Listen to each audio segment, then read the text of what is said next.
Hello friends, welcome to my channel. तो आज की हम वीडियो में हम कुछ इंपॉर्टेंट एमसीक्यू देखेंगे। ठीक है, इसमें मैं आपको जो जो आपके ऑप्शन होंगे उनके बारे में बताऊंगा।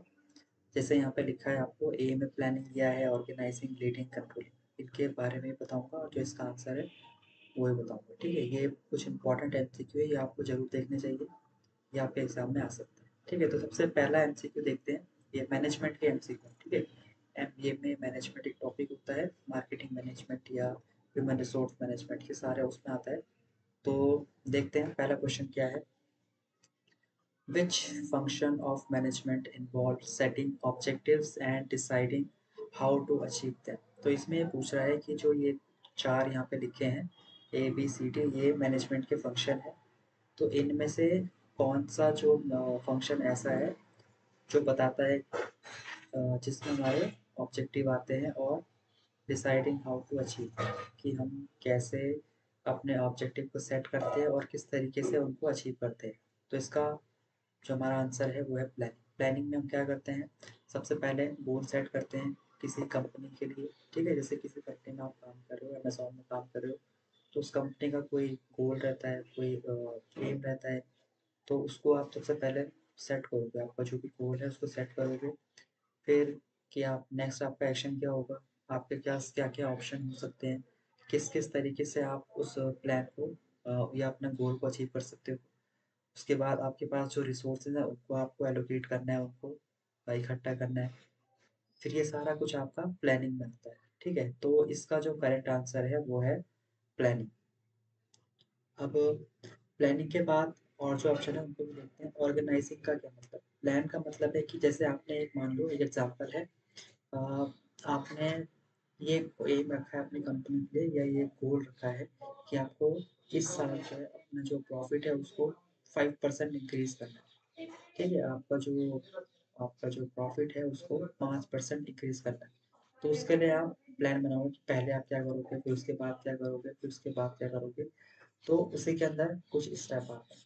ठीक है, तो उसमें एक स्टेप आता है ऑर्गेनाइजिंग। मतलब आपने प्लान तो बना लिया, उसके बाद आपको जो जो आपके पास रिसोर्सेज हैं, चाहे ह्यूमन रिसोर्स हो, चाहे आपके मशीनरी हो, चाहे आपके इक्विपमेंट हो, जो जो आपको उसके लिए सामान चाहिए, उस सारी चीज़ों को आपको इकट्ठा करना है, अपने पास रखना है। तो वो होता है ऑर्गेनाइजिंग। ठीक है, प्लानिंग के अंदर आता है ऑर्गेनाइजिंग। और फिर है लीडिंग। लीडिंग में क्या होता है, जो कि आपका पर्सन होता है, जो आपकी पूरी टीम को गाइड करता है, मोटिवेट करता है किसी भी प्लान को अचीव करने के लिए। ठीक है, वो आपको सपोर्ट करेगा, कहीं पे आपको कोई दिक्कत आती है तो उसको वो सॉल्व करेगा। तो वो ये होता है लीडिंग। फिर ये कंट्रोलिंग। कंट्रोलिंग का मतलब है कि जो भी आपने प्लान बनाया है उसको आपको मॉनिटर करना है कि जो प्लान के अकॉर्डिंग आपके सारा जो भी काम है वो चल रहा है या नहीं चल रहा है। ठीक है, कहीं पे कोई भी मॉडिफिकेशन की ज़रूरत होती है तो आपको वहीं पे उसको मॉडिफाई करना है या चेंज करना है जहाँ पे भी कोई दिक्कत आती है। तो ये होता है कंट्रोलिंग। कंट्रोलिंग का मतलब है टू मॉनिटर। ठीक है, मॉनिटर करना जो भी आपके स्टेप है। हमारा नेक्स्ट एमसीक्यू है, who is known as the father of scientific management. Scientific management के फादर कौन है? तो इसका एग्जांपल है Frederick Taylor. Frederick Taylor introduced scientific management focusing on work efficiency through time and motion study। जो ये थे फ्रेडरिक टेलर, इसने क्या करा था, स्टडी करा था वर्क एफिशिएंसी पे। मतलब किस तरीके से आप टाइम के अकॉर्डिंग अपना जो काम है उसमें एफिशिएंसी को और इंक्रीज कर सकते हो। मतलब आप कम समय में कितने अपने काम को फास्ट कर सकते हो, कितना जल्दी कर सकते हो और सही काम कर सकते हो। तो ये फ्रेडरिक इसमें बताया। ठीक है, तो ये है। और इसमें यहाँ पे जो लिखा है हेनरी फेयोल, तो हमने आंसर बता दिया। ये फ्रेडरिक टेलर को इसका आंसर बता दिया। अब ये हेनरी फेयोल कौन है? हेनरी फेयोल ने जो मैनेजमेंट के 14 प्रिंसिपल्स होते हैं वो दिए थे, हेनरी फेयोल ने। ठीक है, फिर इसके बाद यहाँ पे है एल्टन मायो। एल्टन मायो ने एक क्या बोलते हैं उसको, एक स्टडी कंडक्ट करी थी जिसको बोलते हैं हॉथॉर्न स्टडी। Hawthorne study. ठीक है, जो वर्कर्स होते हैं उनकी प्रोडक्टिविटी के ऊपर, तो किस तरीके से वर्कर की प्रोडक्टिविटी इंक्रीज होती है या डिक्रीज होती है, अलग अलग फैक्टर के हिसाब से। फिर यहाँ पे सी लिखा है फ्रेडरिक टेलर, वो तो मैंने आपको बता दिया कि फादर ऑफ साइंटिफिक मैनेजमेंट है। फिर ऑप्शन आपका डी है पीटर ड्रकर। पीटर ड्रकर ने क्या करा था, इसको वो बोलते हैं known for modern management and management by objective, ये इसके लिए जाने जाते हैं। ठीक है, मॉडर्न मैनेजमेंट के लिए पीटर ड्रकर जाने जाते हैं। फिर आपका थर्ड एमसीक्यू है, which level of management is responsible for strategic decision making. कौन से लेवल का जो मैनेजमेंट होता है वो रिस्पॉन्सिबल होता है स्ट्रेटेजिक डिसीजन मेकिंग के लिए। स्ट्रेटेजिक वर्ड का मतलब है कि कोई भी आप डिसीजन जो ले रहे हो वो लॉन्ग टर्म के लिए जो हम यूज करते हैं उसको बोलते हैं स्ट्रेटेजिक डिसीजन मेकिंग। आप समझते हो किस तरीके से आपको डिसीजन लेना है। ठीक है, तो इसका आंसर है top level management. Top management में जैसे आपकी कंपनी के सीईओ आते हैं, डायरेक्टर्स आते हैं, जो कि long term strategy and company policies बनाते हैं। तो यहाँ पे स्ट्रेटेजिक का मतलब है जो भी आप लॉन्ग टर्म के लिए स्ट्रेटजीज बना रहे हो, तो वो कौन सा वाला मैनेजमेंट है, वो आता है टॉप मैनेजमेंट। मैनेजमेंट में कुछ लेवल होते हैं, जैसे टॉप लेवल, मिडल लेवल, जैसे यहाँ पे लिखा है ना टॉप लेवल, फिर middle level, lower level, operational management, ये मैनेजमेंट के कुछ लेवल होते हैं। कि टॉप मैनेजमेंट का मतलब है, जैसे एग्जांपल समझ लो, एक स्कूल का एग्जांपल हम लेते हैं। स्कूल में भी मैनेजमेंट होता है, तो स्कूल में सबसे टॉप में कौन होता है? सबसे टॉप में होता है आपका प्रिंसिपल। ठीक है, तो यहाँ पे टॉप लेवल में आपका प्रिंसिपल आ जाएगा। फिर उसके बाद आता है middle level management. Middle level management कौन देखता है?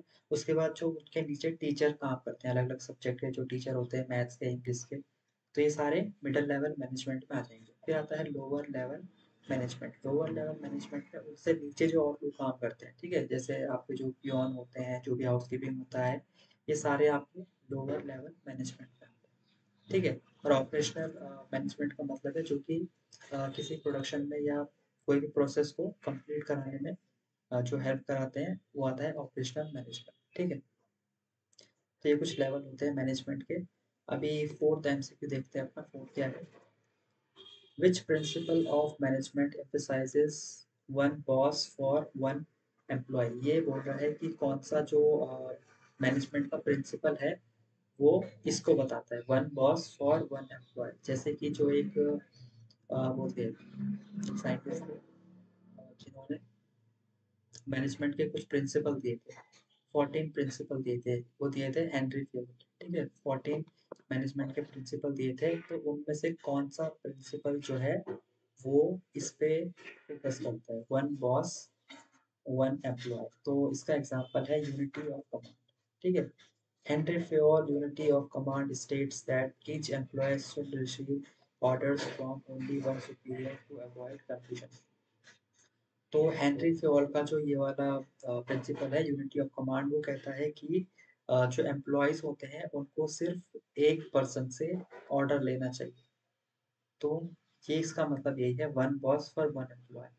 तो एक एम्प्लॉय को सिर्फ एक ही जो उसका बॉस है वो उसको कमांड देगा। अगर बहुत सारे बॉस होंगे तो वो जो एम्प्लॉय है वो कंफ्यूज हो जाएगा। ठीक है, तो यही कहता है यूनिटी ऑफ कमांड। चलो अब बाकी देखते हैं। जो आपके 12 हैं, 12 प्रिंसिपल्स हैं, तो उसमें से ये कुछ कमांड, 12 नहीं सॉरी 14 प्रिंसिपल है। तो पहला तो ये हो गया यूनिटी ऑफ कमांड। फिर है यूनिटी ऑफ डायरेक्शन। ये कहता है कि जितने भी एम्प्लॉयज़ हैं कंपनी में काम कर रहे हैं, उनका अ, एक ही ऑब्जेक्टिव होना चाहिए। ठीक है, उन सबको एक ऑब्जेक्टिव में की तरफ काम करना चाहिए। तो ये कहता है यूनिटी ऑफ डायरेक्शन, डायरेक्शन एक होनी चाहिए।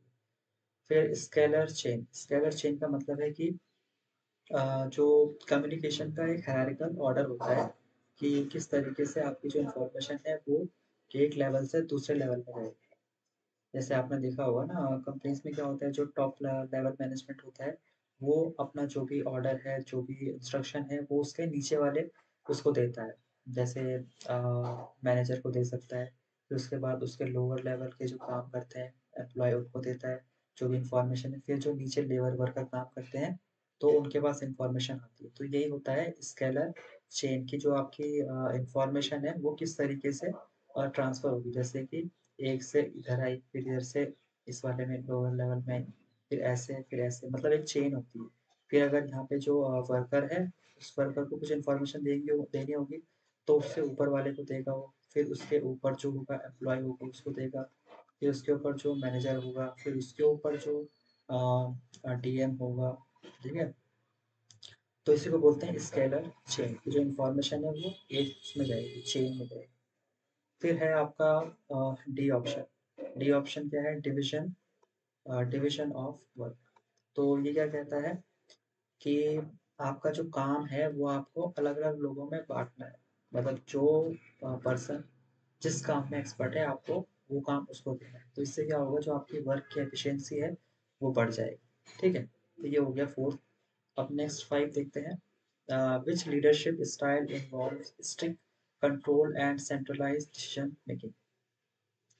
तो अलग अलग जो लीडर होते हैं उनका काम करने का तरीका अलग अलग होता है, तो उसी के हिसाब से जो आपके लीडरशिप स्टाइल है वो भी अलग अलग तरीके के होते हैं।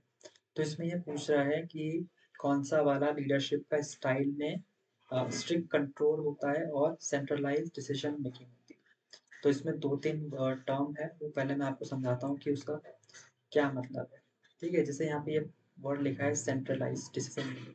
सेंट्रलाइज का मतलब होता है कि अ, जैसे कोई कंपनी है, उसका जो टॉप लेवल का मैनेजमेंट है, तो जो भी सारे काम है, जो भी डिसीजन है, छोटे मोटे जो भी डिसीजन है, वो सिर्फ वो ही लेगा। जो टॉप लेवल का मैनेजमेंट है वो ही लेगा।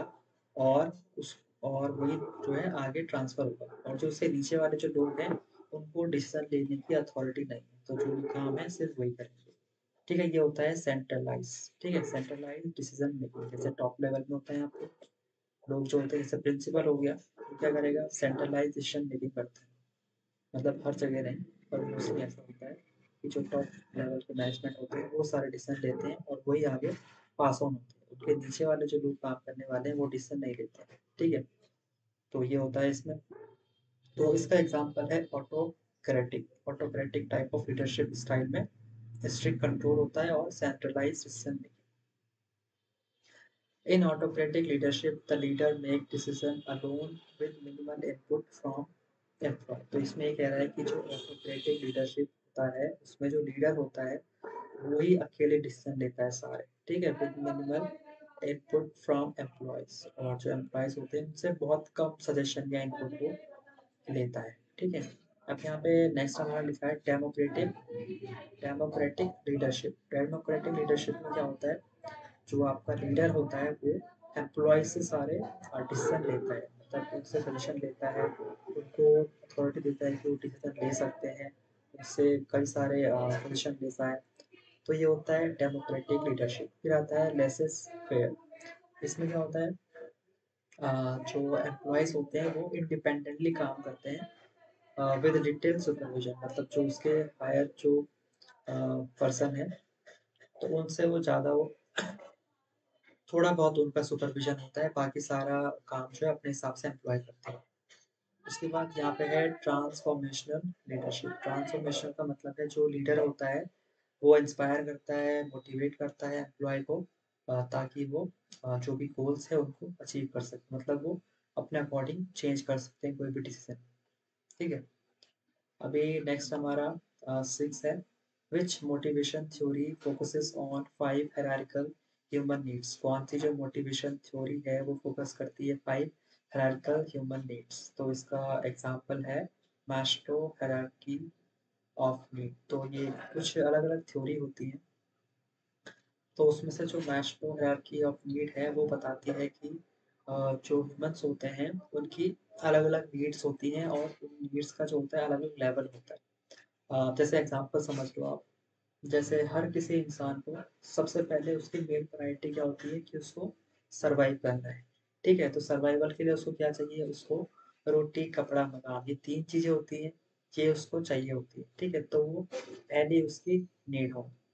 ठीक है, उसके बाद क्या होता है, जब उसकी ये चीजें पूरी हो जाती हैं फिर उसकी नेक्स्ट नीड आती है कि वो उसके बाद नेक्स्ट उसको क्या चाहिए।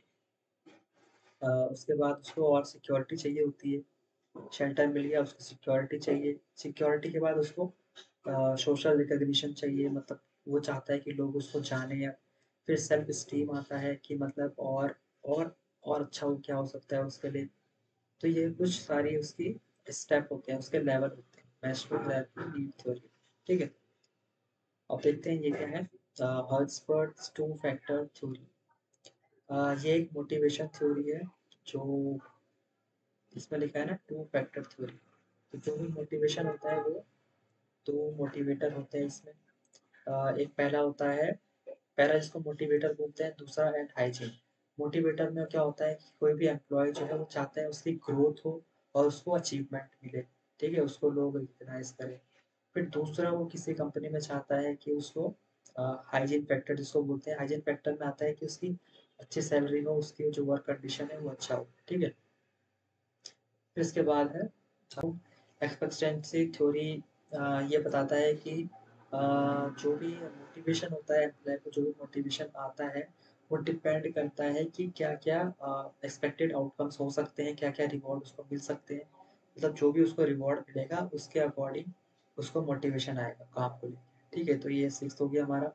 अब नेक्स्ट देखते हैं, which financial ratio measures a company ability to meet short term obligation। तो इसका एग्जांपल है current ratio. Current ratio is equal to current assets divide by current liabilities showing liquidity position. तो इसमें तो समझाने वाला कुछ है नहीं, ये सारा वैसा वाला है, ठीक है। Which managerial function ensure actual performance meets plan performance. इसमें कह रहा है कि कौन सा मैनेजरियल जो फंक्शन होता है वो इंश्योर करता है कि जो हमारी एक्चुअल परफॉर्मेंस है वो मीट कर रही है हमारी प्लान परफॉर्मेंस के साथ। मतलब हमने प्लान किया था कि हम इस तरीके से काम करेंगे और हमारी जो वो होगी, क्या तो जो रिजल्ट होगा वो इतना आएगा, लेकिन जब एक्चुअल परफॉर्मेंस हुई और उसके बाद जो रिजल्ट आया वो कुछ और आया। तो ये बोल रहा है कौन सा वाला मैनेजरियल फंक्शन वो इंश्योर करता है। तो इसमें आता है controlling. Controlling involves monitoring performance, comparing it with goals and taking corrective action. तो कंट्रोलिंग में क्या होता है, जो भी परफॉर्मेंस है उसको मॉनिटर करते हैं, हम कंपेयर करते हैं उसको अपने गोल्स के साथ, और फिर जो भी करेक्टिव एक्शन ले सकते हैं वो हम लेते हैं, ठीक है। और इसमें बाकी ये तो मैंने आपको बता दिया, ऑर्गेनाइजिंग क्या होता है, प्लानिंग क्या होता है, ठीक है।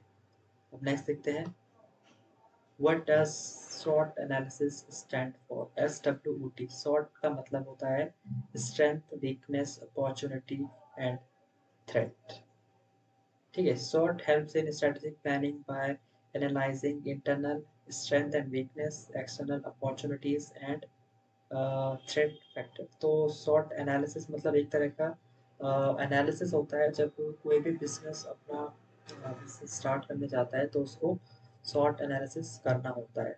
या अगर उसका बिजनेस चल रहा है उस टाइम पे भी SWOT एनालिसिस वो करता है।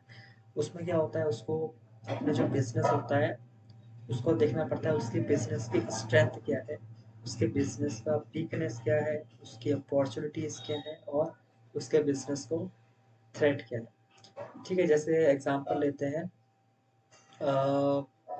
जैसे रिलायंस एग्जांपल ले लो, ठीक है। उसकी स्ट्रेंथ क्या है, उसने क्या करा था जब वो उसने अपना 5G प्लान लॉन्च किया था, या यूँ कहें जब उसने फ्री सर्विसेज दी थी अपनी, तो वो उसकी स्ट्रेंथ थी, उसने फ्री सर्विस दी थी।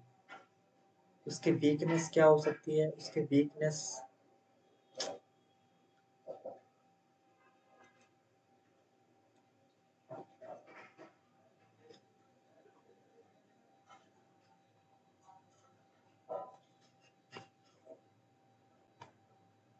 अब नेक्स्ट क्वेश्चन देखते हैं, which of the following is not a characteristic of effective communication. इनमें से कौन सा जो है वो इफेक्टिव कम्युनिकेशन का कैरेक्टरिस्टिक नहीं। तो एग्जांपल है distortion. Effective communication should be clear, concise and include feedback. Distortion leads to miscommunication. Distortion leads to miscommunication. तो जो डिस्टॉर्शन होता है उससे मिसकम्युनिकेशन होता है। तो इसका एग्जांपल जो है, उसका जो आंसर है वो डिस्टॉर्शन है। बाकी जो आपके ये जो है, ये क्लैरिटी, फीडबैक, कंसाइजनेस, ये इफेक्टिव कम्युनिकेशन के वो है, कैरेक्टरिस्टिक फीचर है, ठीक है। तो देखते हैं कि क्लैरिटी क्या होता है। क्लैरिटी का मतलब है कि जो भी आप कम्युनिकेशन कर रहे हो किसी के साथ, तो जो आप मैसेज दे रहे हो वो क्लियर होना चाहिए और इजी टू अंडरस्टैंड होना चाहिए, मतलब सामने वाला उसको आराम से समझ सके, ठीक है। डिस्टॉर्शन तो मैंने आपको बता दिया है। फीडबैक, फीडबैक का मतलब है जो आपने मैसेज दिया है फिर सामने वाला उसको समझा है या नहीं समझा है, फिर वहाँ से वो रिस्पॉन्स देगा। तो उसी को बोलते हैं फीडबैक। तो जो आपका मैसेज है वो आपको इंश्योर करना है कि वो समझ सके मैसेज को, ठीक है। फिर रहता है कंसाइजनेस। कंसाइजनेस का मतलब है जो आपका मैसेज होना चाहिए वो शॉर्ट होना चाहिए, टू द पॉइंट होना चाहिए, उसमें इधर उधर की बातें नहीं होनी चाहिए, जो आपका मेन बात है वो उसमें होना चाहिए, ठीक है। तो ये होता है कंसाइजनेस। तो यही था हमारा आज का वीडियो। ये जो 10 इंपॉर्टेंट एमसीक्यू वो मैंने आपको बताए हैं, उसके साथ साथ जो जो टॉपिक थे वो मैंने आपको क्लियर कराया। तो अगर आपको ये वीडियो अच्छी लगी हो तो इसको लाइक करें, शेयर करें और मेरे चैनल को सब्सक्राइब करें, ठीक है। और इसका जो पीडीएफ है वो मैं नीचे डिस्क्रिप्शन में दे दूंगा। अगर आपको चाहिए होगा तो आप कमेंट कर सकते हैं, तो मैं डिस्क्रिप्शन में दे दूंगा, ठीक है। और जो रिलेटेड वीडियो होंगी इससे मैं उसका भी एमसीक्यू डालूंगा। और आपको किसी टॉपिक में वीडियो चाहिए तो आप कमेंट कर सकते हैं, तो मैं फिर आपको उसको वीडियो दे दूंगा, ठीक है। तो अब मिलते हैं अपनी नेक्स्ट वीडियो में, तब तक के लिए गुड बाय।